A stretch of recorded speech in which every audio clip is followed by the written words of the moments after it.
Listen to the applause for Hannah Cockcroft.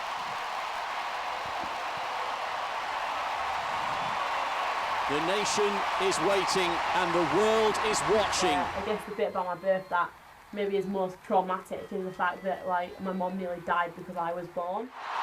The roar begins and Hannah Cockcroft starts to accelerate away from Franklin. And then there was my dad, absolutely. I think my dad actually fainted when I was born, so he was passed out somewhere in the corner. She's already up into the lead. She's going past Benjamar on the outside as well. My mum had septicemia of the blood, so she was pretty close to death. She's pulling away, and surely this is going to be just a question of how fast. And I was dead, so we did really well when I was born. Hannah Cockcroft is the Paralympic champion.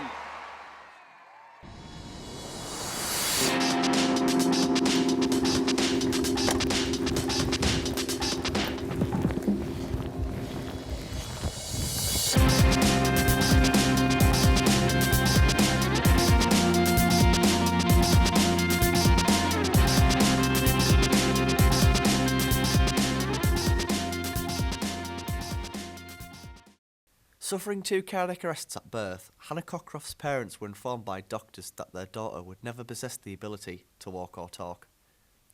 It was also predicted that, by at the age of 20, it was likely that she would no longer be alive. In the summer of 2012, having just turned 20, Hannah Cockcroft was crowned as double Paralympic champion, surpassing all the odds.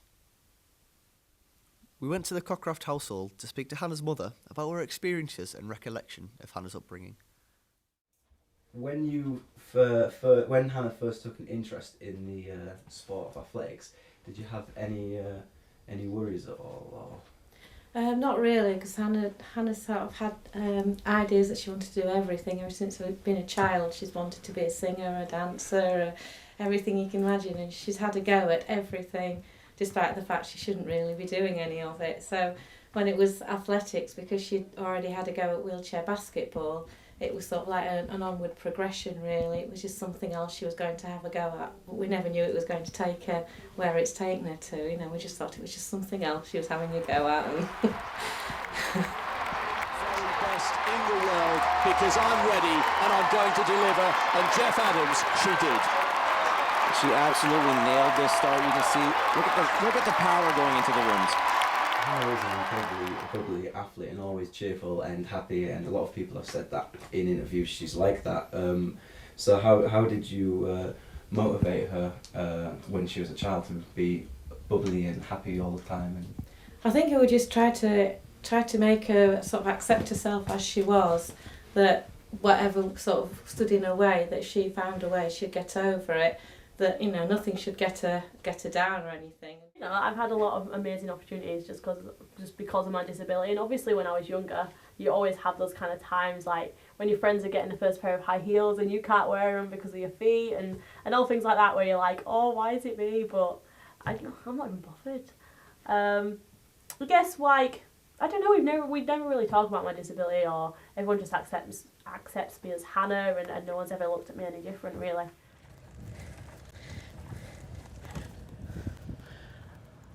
I'm getting ready to catch it. It's falling off really slowly.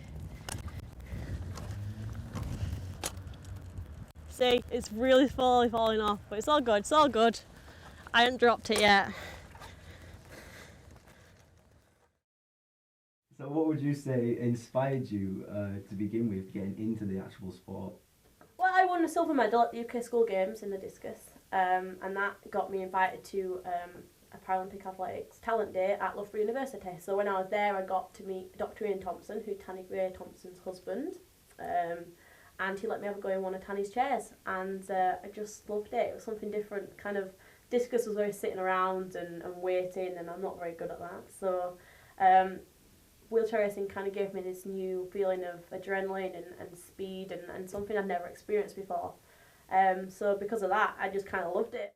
During our time with Hannah, we also got to see firsthand what makes up her training schedule.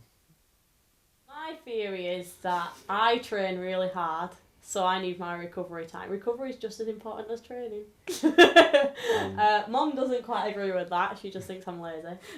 I don't know, like if I have to get up for something, if I have to fit something else in my day, which I've had to do a lot since the games, then I don't have a problem with it, but I'm terrible at time. I'm so badly organised. So I just do it as and when, and everything fits in. Even if it's at midnight, it still gets fit in. You never miss training, do you? Never miss training, I just do it at silly times. Yeah. Yeah, you're right there in your car. We're lovely, Mum. Cheers for that, mate. You and your big bloody coat and all. During our interviews with Hannah, she reflected on the atmosphere in the Olympic Stadium. I think it was weird because you heard him before you saw him, so the scariest part was sat behind the stands waiting to race, especially for my first race. I was the first race, second heat. So my teammate Melissa Nichols had gone out and raced before me, and I was sat behind the stands when I heard him cheer for her, and then I had to go out and face that. So I kind of, you got used to the noise and things while you were back there, but when you go out there, it's just like incredible to see 80,000 people staring at you. It's a little bit surreal. There she is from Halifax, and she's come here in terrific form. How do you feel when you watch Hannah compete on the television? I don't tend to watch, to be honest, but it's so...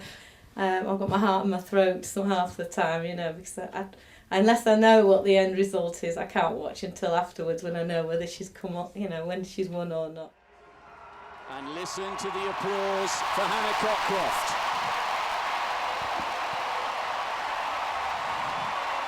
The nation is waiting and the world is watching.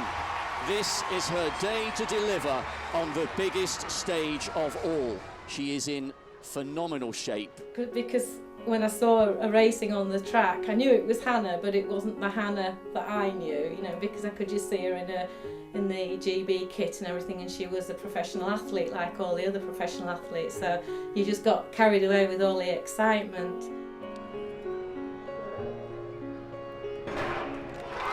The stadium erupts into applause, and Hannah Cockcroft is up and into her stride here. She's pulling away, and surely this is going to be just a question of how fast can she get close to the world record. She's being roared all the way. An amazing performance. It's not a world record, but the world champion has just become the Paralympic champion, the golden girl of British Paralympic athletics. One of the things that you're currently doing at the moment is you applied for university, haven't you? And so how's that all going then with the university planning? Well, I have 2 interviews next week, so I have tons of work to do for them. And no, hopefully it should be okay. I mean, it's really trying to get a university that'll work with me, obviously.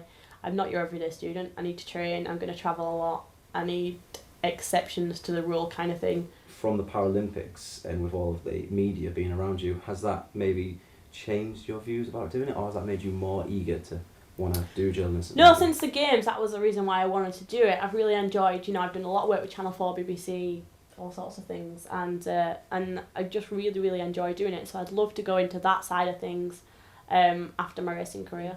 So hopefully we can discuss it and find a university that's willing to take me. If not, then I guess I'm at home for another 4 years. No. You'll miss me when I'm gone.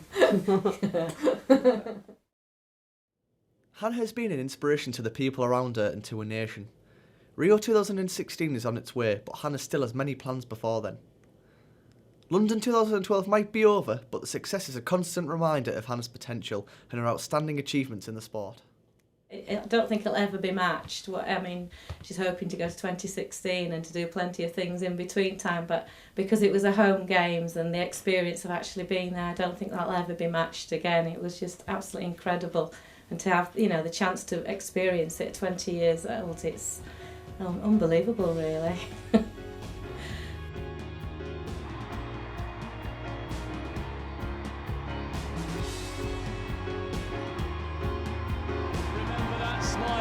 Remember that name.